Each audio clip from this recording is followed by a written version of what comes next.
Well, welcome everybody to this 12 o'clock session of Stuart Rides Again, Cavalry Tactics and Rules. We're fortunate to be joined by two experts in this area, Justin Rice and Dave Cross, who have both been playing the Great Campaign system, I think since it was originally produced back in the 1990s. Justin is been involved in a lot of the play testing and a lot of the scenarios. Dave does a lot of teaching online. He runs the Great Campaigns tournament at the World Board Gaming Championships in Seven Springs out near Pittsburgh every summer. He's kind of the co-designer with me of the Long Roads to Gettysburg, so he's been involved in a lot of stuff associated with Great Campaigns. As Justin, they both live in. Justin lives in Fredericksburg, correct? That is correct. And David lives in Fairfax, just outside of Washington, D.C. So without further ado, we will turn it over to them to tell us a little bit about how to use Cavalry and the Great Campaign system. Thank you, Ken. And thanks, guys, for listening in. I am frequently referred to as a, quote, expert, but I take that with a grain of salt. There's, of course, lots of very good Great Campaigns players, Dave included, of course, who I think he and I have had our share of battles and so on. But I'm hoping that, maybe we can talk through some things and it can help you understand how to use Cavalry better. So Dave and I have a list of topics that we're going to sort of make our way through. And the first few things, we're just going to talk about some stuff, and then we'll push around some counters on the map and talk about some positions. So just for starters, right, this is a huge topic and really broad.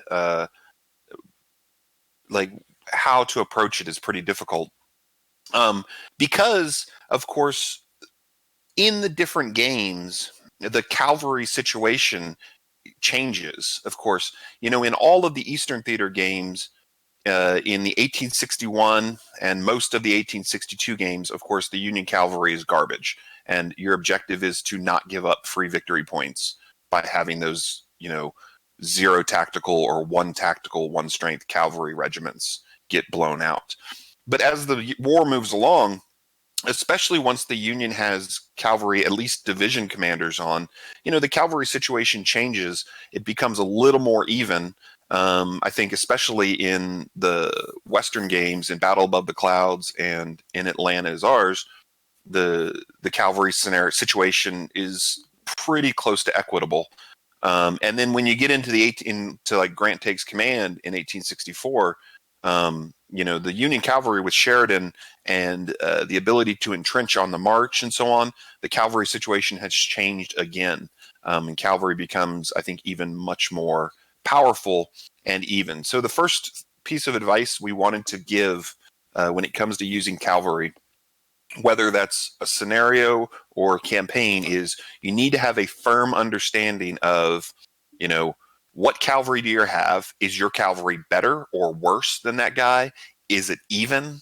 Or is it a lost cause? You're playing an 1862 scenario. You're playing Stonewall Jackson's Way with, that's not even a good example. You're playing On to Richmond with the Union, and you have a bunch of 1 strength cavalry, you need to make sure you always understand that situation. Dave, did you have anything you want to add on that point? What?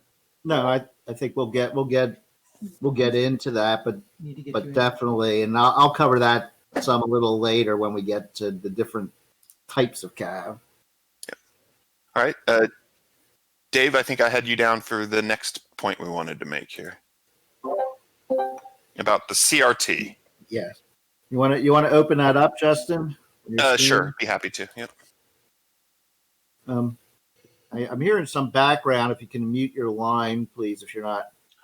I have a question. Whoa! I just got like kicked out of the Vassal room. Oh.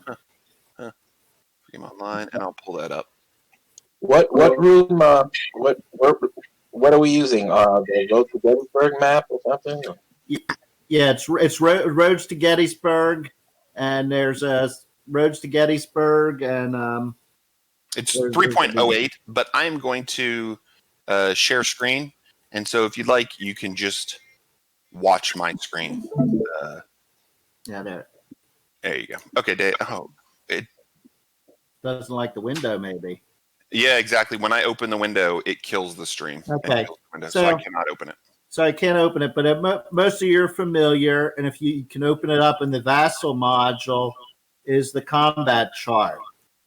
One of the key elements of the CAV is understanding this chart, because other than in rare cases, your cavalry is going to be 3 strength or less. And this is critical not just for cavalry, but for all units, but very predominantly with the CAV. When you're a 3 strength unit, you only take a casualty if you're defending, if the person has a +5 attack. Too often, people have cavalry, so you see an infantry unit run up next to me and say, I have to cav retreat. That's really not the case. You should look at the odds, because they need to get a modified +5 on the die roll to cause a loss. So you got to weigh that when you're selecting a cav retreat if you want to retreat. I mean, typically I almost never retreat if it's unless I really need to save the cav if it's a +3 on before the die roll. Make them roll that 2 die differential, because they have just as much or even more chance of taking a casualty on their own if the die goes bad. And so that's critical. It's also critical as an attacker on cav, because when you're an attacker, you see that you don't take a loss unless you roll a -3.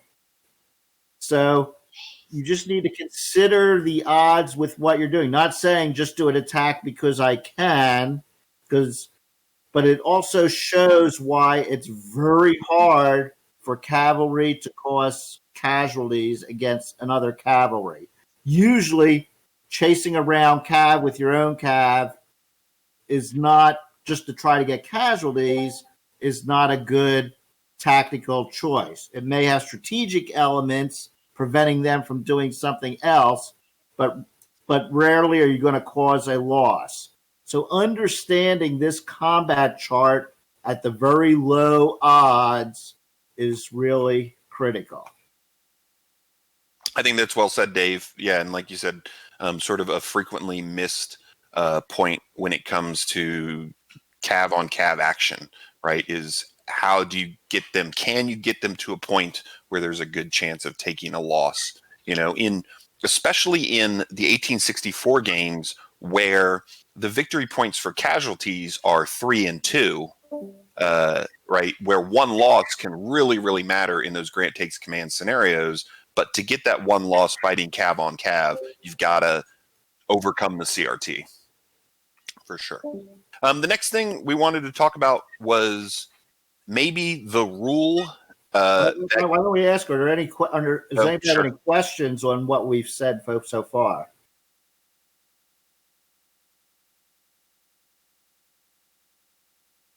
Okay, I guess next topic. Okay, so of course, the rule that's most asked questions about is flanking rules, but the rule that is just most forgotten is the Calvary Commanders and how they work rule, and the distinction here. So, of course, Stuart is a Cavalry Corps commander, and Sheridan is a Cavalry Corps commander, and Wheeler is a Corps commander, and Forrest is a Corps commander, and then everybody else is a division commander. So it is critical if you're making a leader activation with a Corps commander, anybody during that activation can make an attack, right? So with Stuart or Sheridan, that means you could activate 3 cavalry, use the first 2 to surround a guy, and the third to attack. And that's great. But with the division commanders, only the first guy who moves can make an attack. Let me turn on my screen share again here.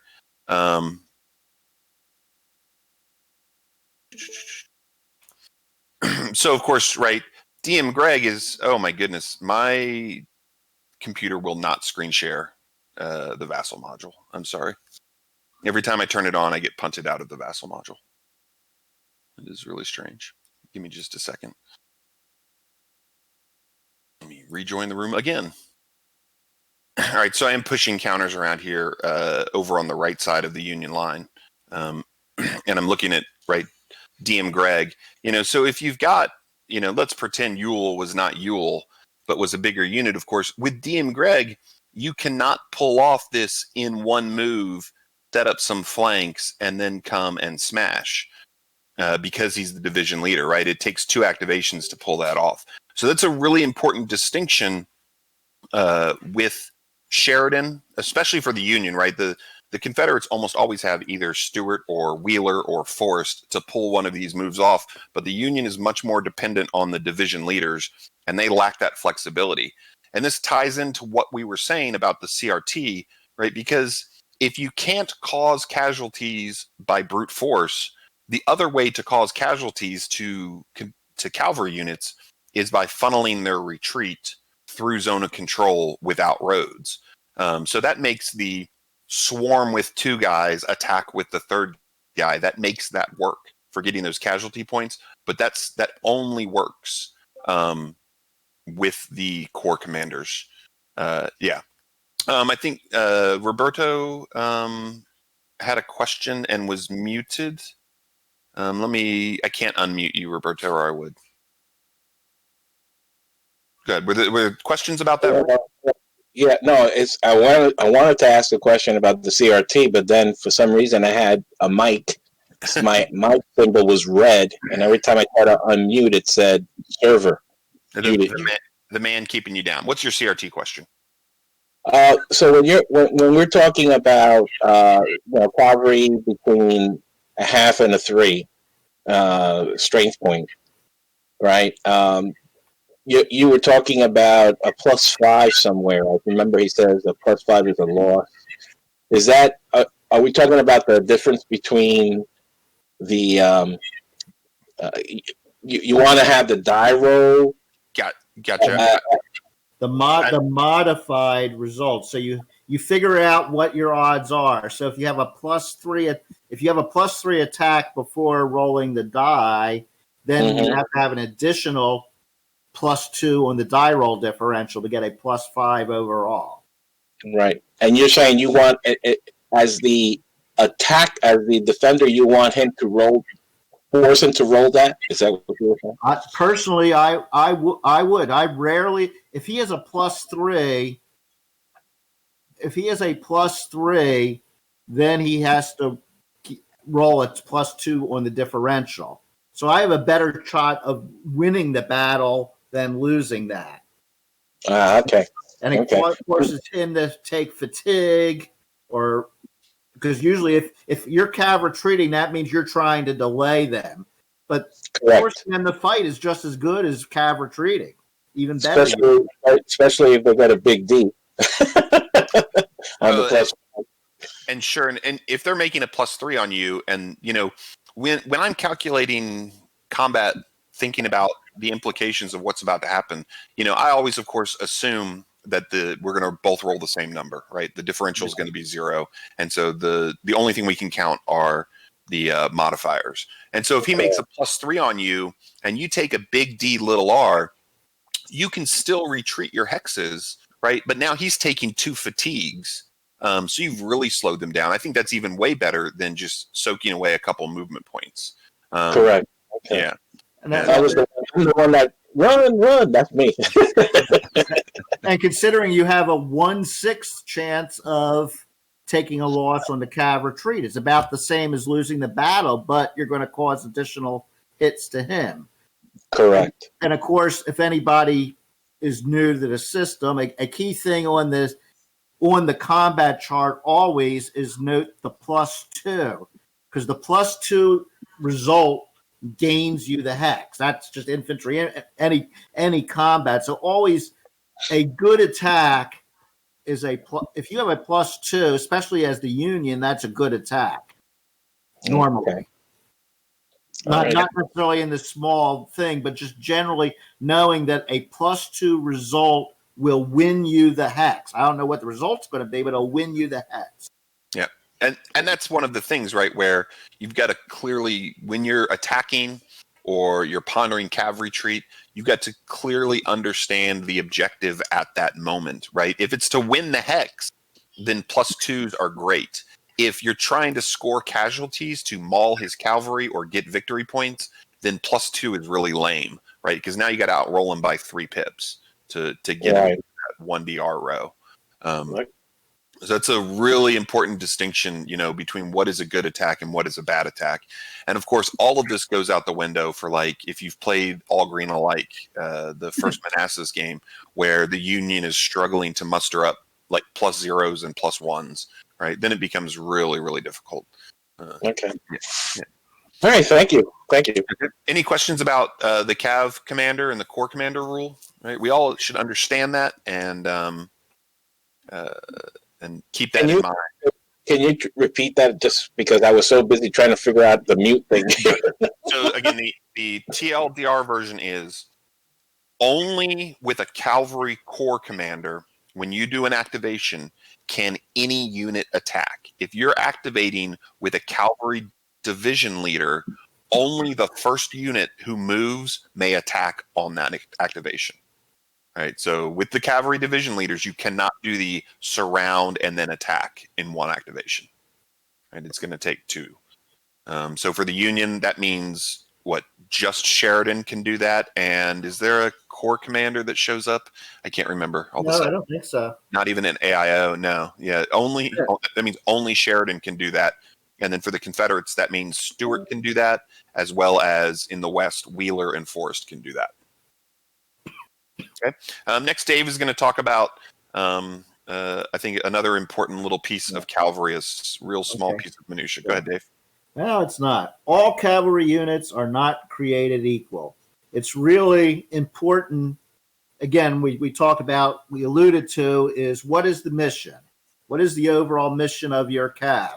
A lot of what we've been talking about is the maneuver of the Corps versus the division. But what is your overall mission? Because when you look at it, you have normally several brigades and several brigades. Some have artillery, some are different strength points. So what's important?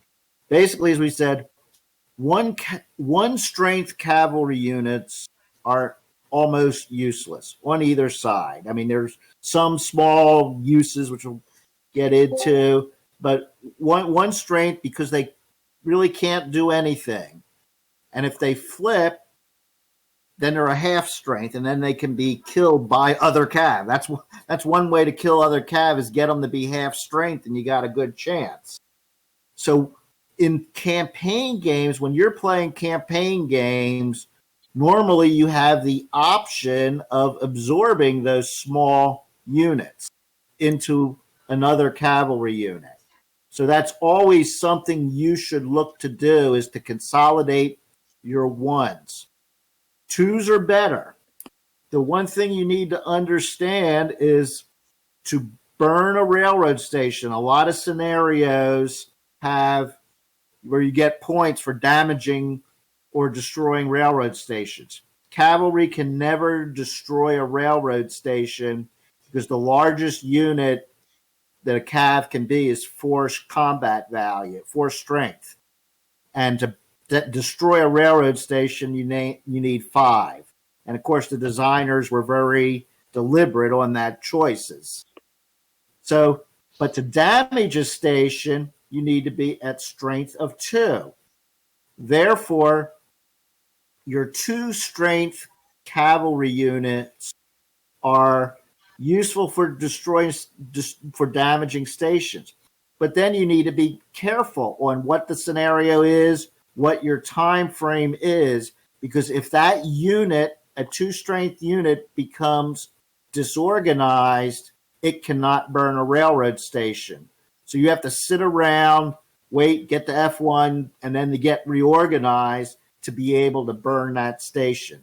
So 2 strength cavalry units are what you see a lot of, and they're okay. You just got to consider what that mission is. Do you push them to go to F3 potentially getting disorganized, which may limit what he can do the next turn. So you got to look at your timing of things.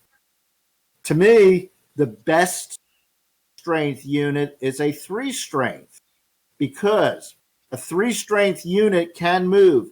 If it's disorganized, it still can burn a railroad station, because a 3 strength unit goes down to a 2 strength unit.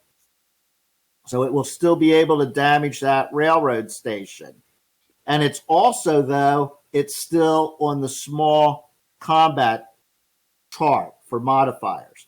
Now, obviously, we said you can have 4 strength, and those are very good. Just you need to consider when you do them is they can do a lot, but then when we're getting back to the combat chart, they're not on the small level. At a 4 strength, they're on the next level up. So even though they're a stronger unit, depending on the situation, that could actually be a liability. So you've got to really be careful. Now, the other point is some cav have 0 artillery and some have 1 artillery. So the guys that have 0 artillery, they're great for running around and damaging stations. The people with the 1 artillery are really kind of the ones that you should generally be using to protect your mission or closer to the enemy, because this is a good scenario. If you look at a lot of the Union infantry divisions, they only have 2 artillery. So guess what? Your 1 artillery for that 2 unit division, that division with 2 artillery will actually in rolling or clear terrain get a -1 if it's trying to push your cav with artillery away, which then goes back to the prior discussion on the combat chart. So a one modifier on the die roll is huge. So really, don't just haphazardly, when you're spreading out your cav, is say, oh, I'll just throw 1 brigade here, 1 brigade here, 1 brigade here.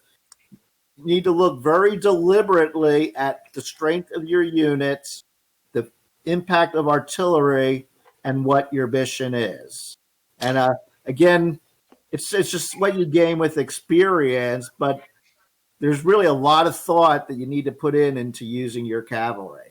Yeah, and we're going to talk about terrain and stuff, but right, and to go to what Dave's saying, right, the rolling, that makes the rolling hexes, you know, I'm looking again on the Roads to Gettysburg map in Vassal I have pulled up over on the right side, and you know, the rolling hexes versus the rough hexes are pretty key. You know, Ewell's division, Rhodes has 16 strength and but only 2 artillery. That means all of these cavalry brigades with DM Gregg, they all have a 1 modifier versus Rhodes in the rolling hex.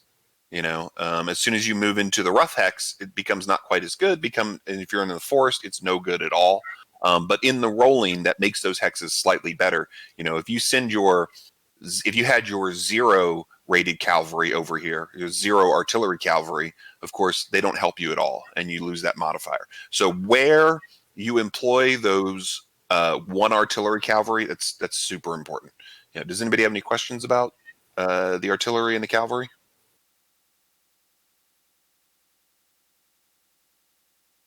Okay. The next thing, sort of, we just want to talk on briefly.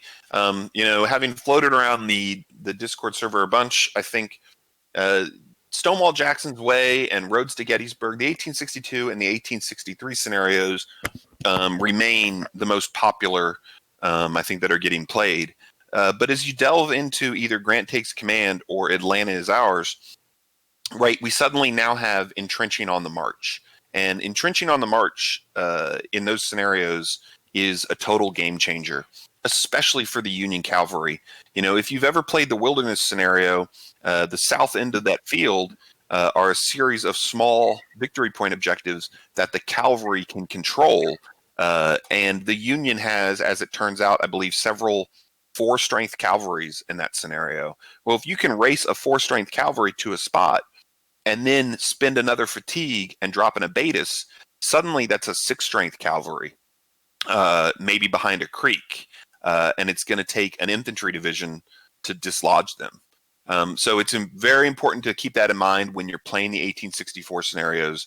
If it's not already beat into your brain, if you haven't played a lot of Atlanta is Ours, and this is, we're talking about cavalry. This is also true for the infantry, how important it is in those scenarios to beat somebody to an objective and then spend a fatigue or two to get that abatis down, right? With Grant Takes Command cavalry, it's almost always, if you're defending a spot, worth one more fatigue. I might not go to F4 to do it. I would certainly go to F3 to do it if it's a key spot, to burn that extra fatigue and put down an abatis just to make me 1.5. Now your 2s are 3s and your 3s are 4.5s and your 4s are 6s. That suddenly makes your cavalry really, really strong on the defensive with the entrenchments. And remember, when you're digging, you don't have to roll an extended march. Yeah. If you haven't played a lot of the 1864 scenarios, I think Grant Takes Command is wonderful. There's several really, really good scenarios in that box. And then the key is learning how to employ that entrenchment, that new entrenchment bonus. Yeah. Any questions on that, on abatis and entrenching on the march? Okay. Well, what would... Oh, go ahead. It's really It's really interesting if you get to play several games from 1862 to 1863 to 1864. There's developments across the Army and changes in entrenching and all, but really just to see the evolution of the cavalry for both sides is really a fascinating study. And obviously, if you've studied Civil War history, that's told in numerous places. Really, the significant development tactically, usage, and everything of cavalry, and you really see that in these games. Yeah. For sure. Okay, so we're going to jump over to the Vassal module, and I'm going to try one more time to screen share this. And this time I'm just going to try to do my whole screen. Let's see if I can pull that off. Let's see if that makes it any better. Okay, so we've got up here the Pipe Creek scenario from Roads to Gettysburg 2. I've dragged some units around a little bit. If you've never played, this is a really good scenario. This is hypothetical. Instead of Gettysburg, what if they fight a different battle? And the Union forms a line essentially behind these creeks, starting on the left at Middleburg to the left of Hancock and Second Corps, and then circling around in front of Frizzleburg, and then over towards Sykes, and so on. And so you get this great big arc. Well, as it turns out, the Union does not have enough infantry to sort of cover that whole thing effective. So the using of the Union cavalry on the right side here becomes pretty important. So I want to just talk about, as a Union player, right, this would be a situation where you're not looking to raid with your cavalry. You're looking to use your cavalry in support of your army, right? There's several paradigms. There's several different ways the cavalry is going to be employed. Either in a game, you're going to have useless cavalry that you're just going to try to hide. You're going to have cavalry that you're working to support your army with, probably on the flanks, probably, preventing wide flank marches against you.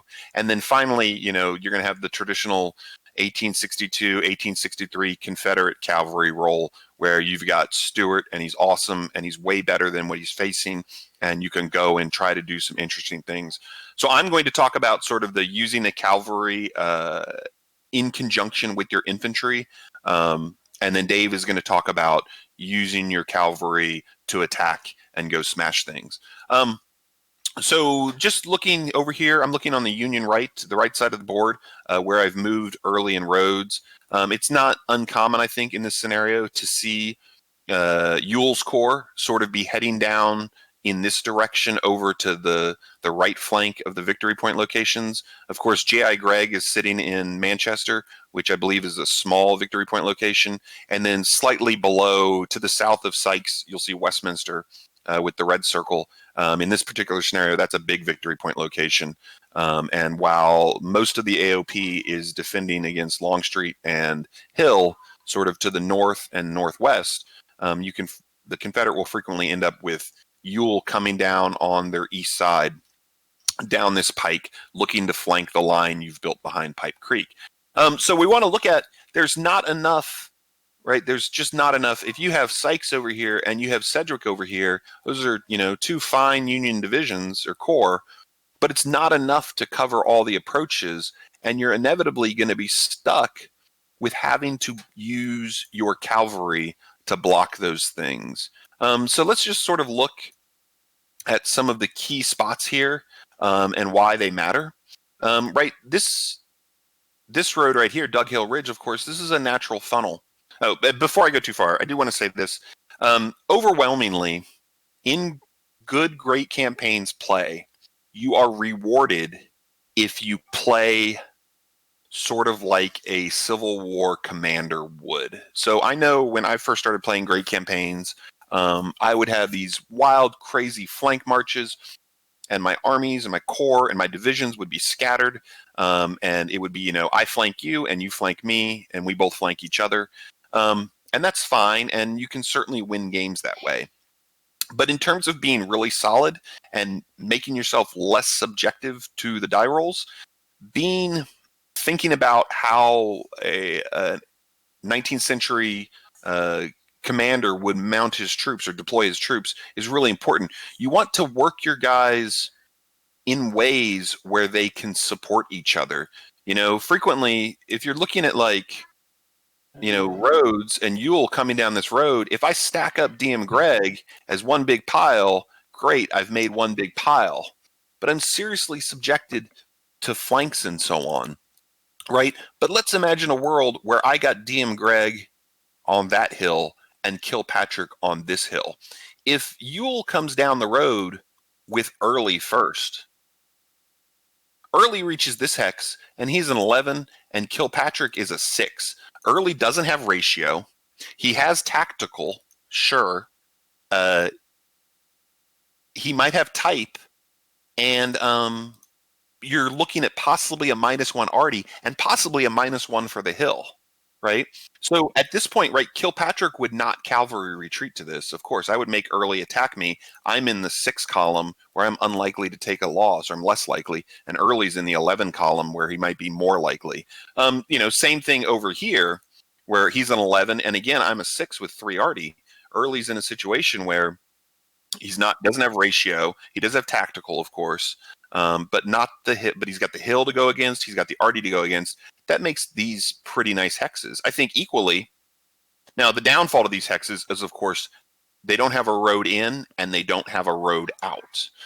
So with cavalry, right, as we said, there's 2 ways to take losses. It's either being whipped in the CRT, right, and as long as we're in those lower columns, we've got a good chance to not have that happen, or to take losses to retreats.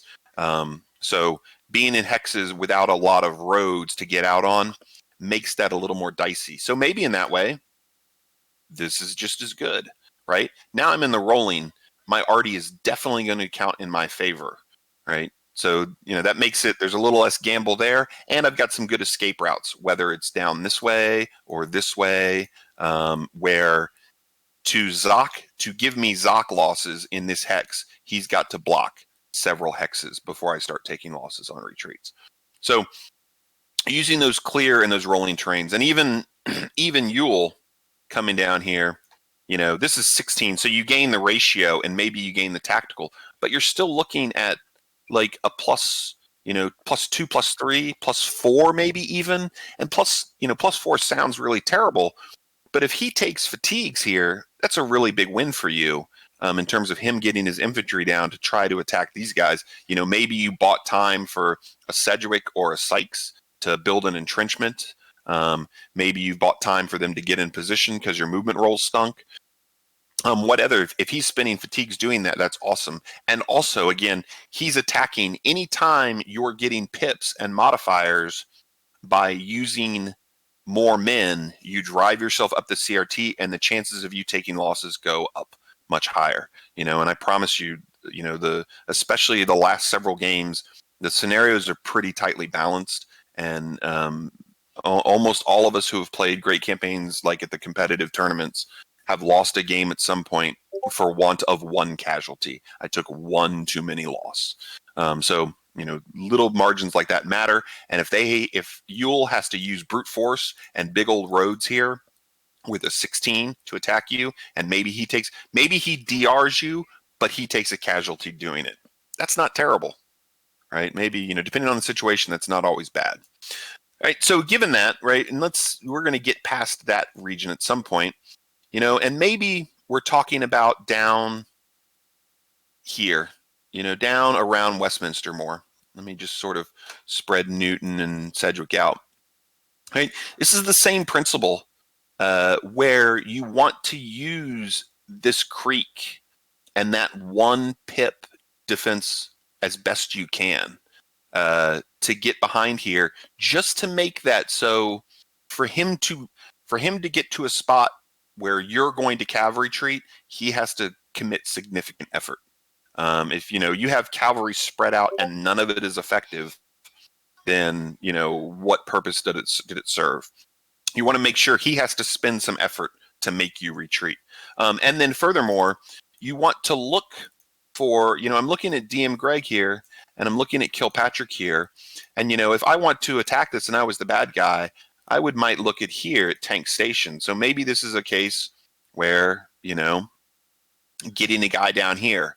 And now we're working in conjunction with each other, protecting each other's flanks and so on. And of course, you always want to do, like always in great campaigns, you want to do smart things like this. So now DM Greg's division is still together and can do activations together. But you got to use those creeks, right? This is a great hex right here. This is one of the only roads coming this way, coming to the southwest. It's a rolling, so my one artillery matters. It's got a creek on 3 sides, so I get some defense there, and it's got 3 exit points. So to be surrounded, he's really got to work hard to cut me off. Right? This is, if somehow you're defending over here in Westminster, this hex seems like a really, really nice hex. These guys here have the creek.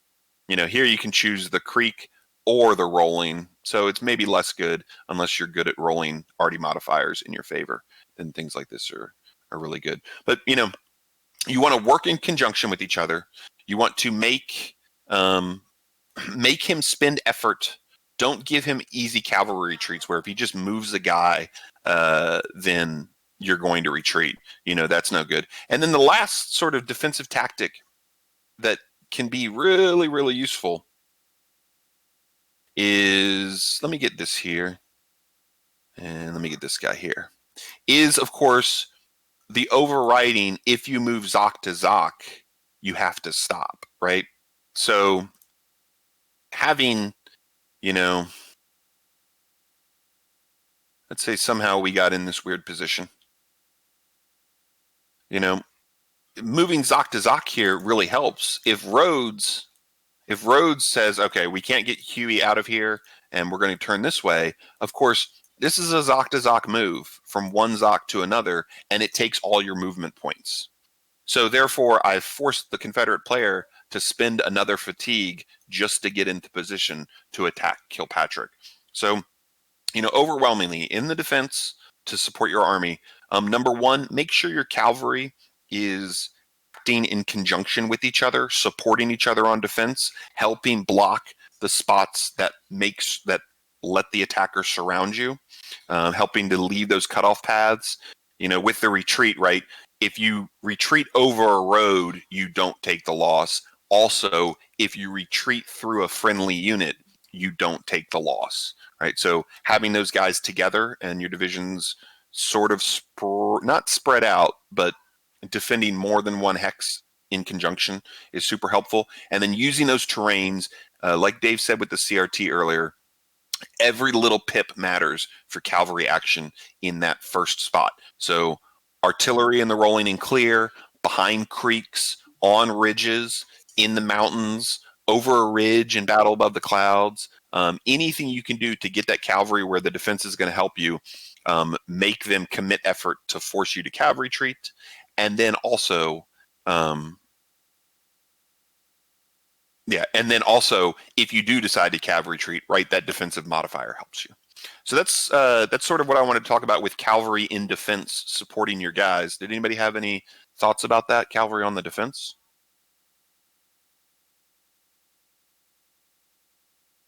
Okay, and we're going to kick it over to Dave here, who's going to talk about what you guys really care about, and that is smashing other units with your cavalry. Dave?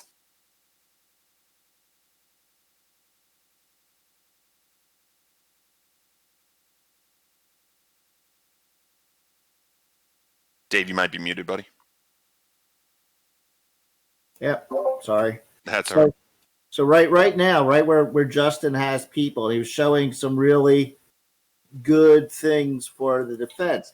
In this, the cavalry and the attack can be very useful. Let's see, I'm way up here. There's Stuart. Bring Stuart down. Okay. So that's where the cavalry and the attack don't necessarily, we're thinking of supporting army operations. So there's two things. Is use your cavalry to get around. That's one way to force a cav retreat. Is you know the rule, I don't think we talked about it here, but cavalry on cavalry is a reduced flank modifier.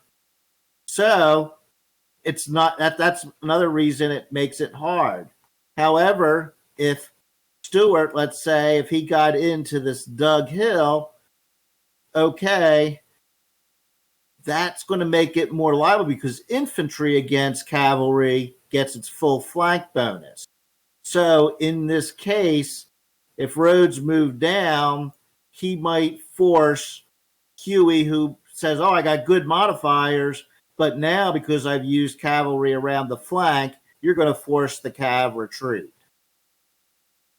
The other thing you can do in the support of the army is actually if you move the infantry first. I mean, I'm not going to say in this situation right here because I'm not doing all the modifiers, but potentially the infantry, if he doesn't cav retreat, and you get this a lot if you're defending over in some mountainous terrains, you're defending in a pass and say, I got a really good position defending in a pass, now that infantry comes up and I don't need to retreat, but then that means a cavalry can make a long distance move and trap you, either for the infantry to follow up the attack or the cavalry to attack itself, which is another thing that you got to consider when choosing to cavalry retreat is if you're in tight terrain where you can get trapped, even though the odds may seem good for you to stay in place, you might want to cav retreat to avoid getting trapped. But again, here we're using the army to make the decision to cav retreat easier, that say, yes, I want to do it, because you don't want a +4 flank modifier. Now, a lot of times, if the Union's not good, let's put it in another situation. I'm going to go to the left side of the screen here and say that Howard's coming down and defending. You got positions along here. Positions along here, and let's say we'll pull the Confederates. So the Confederates are the whole army. Lee's whole army is coming down on the Union. Well, the Cavs all defending over, preventing all the west flank. So you're going to get, especially with Stuart, a lot of movement points. Remember, he's a +3. So you can use him. And it doesn't take a lot to information, and he might get around the flank. Now, Howard's a strong unit. So again, that's gaining flank modifiers on the Union. Turning the flank is the biggest thing. Making them stretch the line. So that might thin it out for the assault. So even if your cavalry doesn't, it's almost the threat of the cavalry can be just as good as getting the cavalry in action. Now, the one thing, remember the flanking rule. If I have all of Stuart down here, well, that's fine. I'd get a flank bonus. But let's say I don't. Another key thing is and this is one place where your small 1-point calves can make a difference. So let me get here. So let the 1-point calf, he's not going to provide a flank bonus. Let's say Stuart's down here. So this 1-point calf is not required getting a flank bonus, because remember, the flank bonus, to get a flank bonus, you have to be at least one quarter of the strength of the defender. Well, he's only a piddly 1, and it's 1 to 13. However, he does count for retreats through zone of control. So if even this little 1-point cav gets into position here, and then Lee comes down with his whole army, and he's going to force Howard to retreat, that will cause a retreat loss, because he's retreating through the zone of control of the enemy. Even though that enemy's not strong enough to cause a flank bonus, he will cause casualties in a retreat loss. And even maybe not the retreat loss is if he got in a position here, he's actually being useful, because it's forcing the retreat away, because you got to understand the retreat priorities. If Howard is forced to retreat, his only option for his first hex is to go down, away from the battle, because his choice is to not enter a zone of control. So using your cavalry, if you can get flank bonuses, great. If you can't, okay. It can force them to stretch the line. It can funnel their retreat, so you're forcing them away from the objectives, or you're causing retreat losses, even if you're a tiny unit. Hey, Dave, just to interject really quick. Also, this is a great example of using the you can't move. Zoc to Zoc takes all your movement, right? The 17th Virginia is a piddly guy here, but if Stuart is here and, the Army of the Potomac or Northern Virginia has consolidated and is getting ready to assault, even to pick one of these guys to move away, for instance, Howard's hex, they can go here with their first movement point, but 17th Virginia does not have to cavalry retreat, because Howard spent all his movement points going from zone of control to zone of control, and you've stopped him, and you still have a chance as the Confederates to move up, right? And you did that with a 1-strength cavalry. Yeah. The other things to think about: all cavalry division commanders, they can do assaults, but they got piddly ratings, like they're a 4 rating. Obviously, Stuart can do a core assault. He can assault with his cav. On that note, though, right, one of the cool things is frequently if your cavalry is near the grand assault and you make a grand assault and you're doing some min-maxing where you need, if I just had 2 more combat points or 1 more combat point, frequently the cavalry is useful for that. So you can always add the units, and that's a good thing, is add that factor. So you see that when we are playing like the Here Come the Rebels in the Antietam campaign, because there's the Union cavalry is pretty useless, but the Confederate cavalry can get in that additional strength point if needed. That additional artillery point. That's a very useful thing for those 1 artillery cavalry, is to get in and provide that bonus in the assault action. And that's another way that in the defense to use your cavalry. It's not an efficient way, but if you're defending a critical hex, and you see what the enemy's preparing to do, move that one factor in. And also, as Justin mentioned before, when you have to take a retreat, that's another useful thing for your defense of your using your cavalry in the defense is just by having a cavalry in a hex will prevent a flank bonus into that hex. It'll back out that hex. So use your cavalry as kind of a sideline to help the defense by eliminating the flank bonus or eliminating the retreat loss. So if the Union, if Huey was there, I would not get a flank in that hex.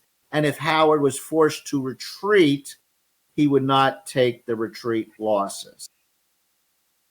So again, it's a lot of skill. Cavalry, for a new person in the system, it's hard to understand, and you want to generally use them, just throw them into the battle. They should not just be thrown into battle. They are a supporting arm, but a critical supporting arm, both on their independent missions and in support of the Army. One more thing that I don't think we mentioned. I agree. I saw the bullet as well. I was right, Dave. Ha ha ha. Where is it? It's in the assault rule. One more thing I wanted to use. Here's a real small, good, useful thing of cavalry. Ewell is here. Howard is here. Of course, Ewell cannot currently activate early because he's not in range. This is a fine use of cavalry, is getting a cavalry unit there. Now suddenly Ewell can activate early, right? And that's just using those cavalry with their ability to move so far. That one's a little more gamey-ish in terms of, but it's sometimes necessary to get those especially when you're down to screening the messengers as they go back. You're screening the one guy. Yes, correct. So we've talked about this, and I just want to illustrate it really quick, just sort of to bring us back, because that CRT discussion was the most important thing we talked about today, 100%. And I want to point out this combat right here, right? So here's F. Lee, and here's Huey, and here's Hampton, right? If the Confederates have made the swarm move here on Huey, and what are the odds here on this attack? I see +1 flank, +1 tactical, call it +1 prepared, maybe -1 arty. It's like a +2 attack already. And because of the Zocs and so on, Huey has a path out, right? So this is not an effective way to spend your fatigues trying to destroy Huey, because you really got to outroll him to get up to like the +5 and +6. If you just cause a retreat, right? We're just doing this along roads. We're not taking any losses. Same thing, even like this, right? Okay, sure, you got another one flank, but if you just cause the retreat, you're just going that way along the road, 2, 3, and you're not going to take any losses unless you get absolutely dice whipped. Chris Withers is a fabulous player at this game, and he will stress the importance of the positive dice differential strategy. So if you're just going to outroll your opponent, you're good to go. Don't worry about almost any of this. But yeah, so right, Huey in this hex, to really effectively destroy him or to give him a loss, let's see, can you do it with 2 guys? I don't think you can do it with 2 guys here, right? I think there's nowhere I can go where he won't also have that retreat. You can't really do it with 2 guys here. So you really, in this case, okay, so suddenly now you're in business. No, you're still not in business. Okay, now you're in business, where he either has to come back at you and take a loss, or he has to cross the Zoc and take a loss. So knowing that is super key. It is 12:57, and we promised Ken we would only jabber until 1 o'clock. So probably a good time if people had opinions or things they don't think we mentioned. Or one thing with all of these little things you can doing with your cav, it's also showing that you really don't want to waste initiatives with your cav and doing silly things, and doing an attack is really because you're going to take extra fatigue, likely good or bad. Generally you're going to take extra fatigue. Is just having those fatigues available for your cav to fill in where needed is important. They're one of the best reserves actually in the game. Okay. So again, it's a good time to probably open up to the floor. There's some things we didn't touch on that are really interesting. Understanding, number one, in Cavalry Retreat, right? Union marches infantry, Cavalry Retreat. Understanding the implications of not taking losses and what that means for the priority 4. Right? There's 2 priority 4s, of course, and you can choose from them. Right? So that sometimes gives you a chance to keep retreating your cavalry in a position where it's still supporting your infantry, your army. So I recommend make sure you understand that, the 2 priority 4s and how that works. What else? What other topics, cavalry things did we not talk about? Or anything else anybody else noticed or wants to point out? 100%. Yeah, that's yes, 100%. When you're trying to give casualties, getting those guys to where they have to now retreat through Zoc, that's frequently a good use of cavalry. Again, what you want to be careful is, especially in the 1864 games where the victory points are 3/2 for casualties, don't get your flanking cavalry in a position where it's going to become a casualty itself. But otherwise, yes, using the cavalry to cause those retreat losses is pretty important. As you said, funneling the retreat so they can't retreat back to the objectives. Getting somebody to retreat out of the battle is just as good. Now again, it gets into one of the good missions of Cav, even though it's not an effective attack, is to attack just to cause disorganization so they can't do anything. If you have more Cav, taking the other person's ability to use their Cav away might be a good situational tactic. Yeah, excellent. So again, I'll stick around here in this room for a little while if people want to chit chat. We appreciate you guys listening, and we hope you managed to learn something. Dave, did you have anything else you wanted to add? No. It's one of the fun parts of the game, I think. I think so too.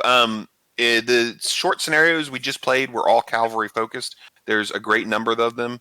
I mean, I think at this point, every module that's come out has included at least one cavalry game or one cavalry scenario. Those are all a lot of fun, and they cover a lot of ground, and there's a lot of maneuver. I couldn't speak more highly of the Sheridan Ride South scenario from Grant Takes Command. Both sides have a lot of cavalry.